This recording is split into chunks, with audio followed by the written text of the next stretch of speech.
और इस बीच एक बड़ी खबर मिल रही है। हरदा में फैक्ट्री धमाके का मामला, हादसे वाली जगह पर पहुंची है एफएसएल की टीम।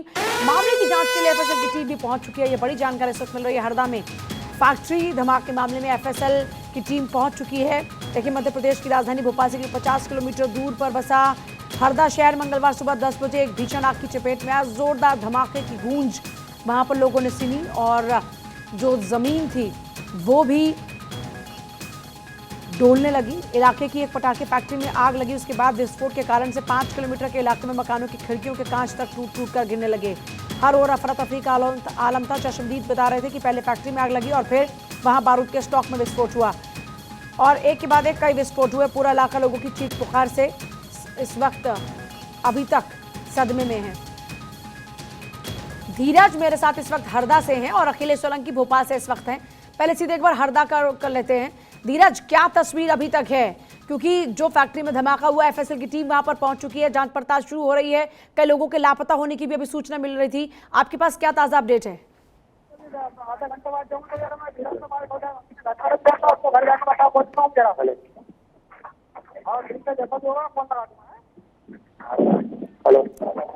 धीरज,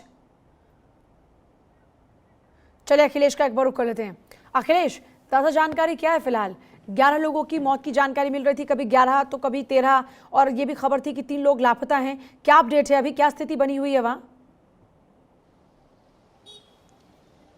पूजा, अगर ऑफिशियल आंकड़े की बात करें तो 11 लोगों की मौत की पुष्टि प्रशासन की तरफ से की गई है। 217 से ज्यादा लोग घायल हैं और 51 लोगों का इलाज भोपाल, इंदौर और नर्मदापुरम में चल रहा है। जो कि ज्यादा घायल हुए थे, जो क्रिटिकल थे, उनको रेफर किया गया। और अगर हम लोकल की बात करें, हरदा जिला अस्पताल में भी 150 से ज्यादा लोगों के इस वक्त इलाज चल रहा है। तो स्थिति अब पहले से थोड़ी सामान्य होती नजर आ रही है। मलबा हटाने का काम रात भर चलता रहा। अब उस पोजीशन पर मलबा हटाने का काम चल रहा है जहां पर गोडाउन में मजदूर भी काम कर रहे थे और साथ ही साथ 3 मंजिला ये इमारत थी और गोडाउन में मजदूर काम कर रहे थे, वहां बारूद भी था। उस इलाके में जिसका आप जिक्र कर रहे थे, एनडीआरएफ की टीम जो है वाराणसी पहुंची थी, तो वाराणसी से पहुंचने वाली टीम यहीं पर एक तरह से अब रेस्क्यू का काम कर रही है। और मौत का आंकड़ा बढ़ भी सकता है क्योंकि ये वो जगह है जहां पर ये 3 मंजिला इमारत थी जो जमींदोज हो गई ब्लास्ट के बाद, और इसी जगह पर एक तरह से अब चीजों को टटोलने की कोशिश हो रही।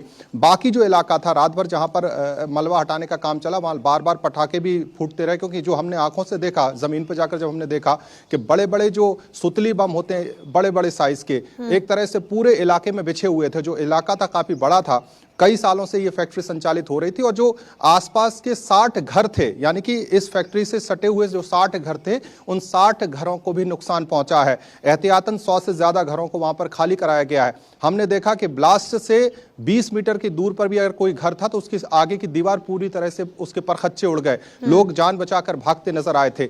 अभी स्थिति कंट्रोल में नजर आ रही है और एक तरह से जो मलबा हटाने का काम या रेस्क्यू का काम है लगातार जारी है।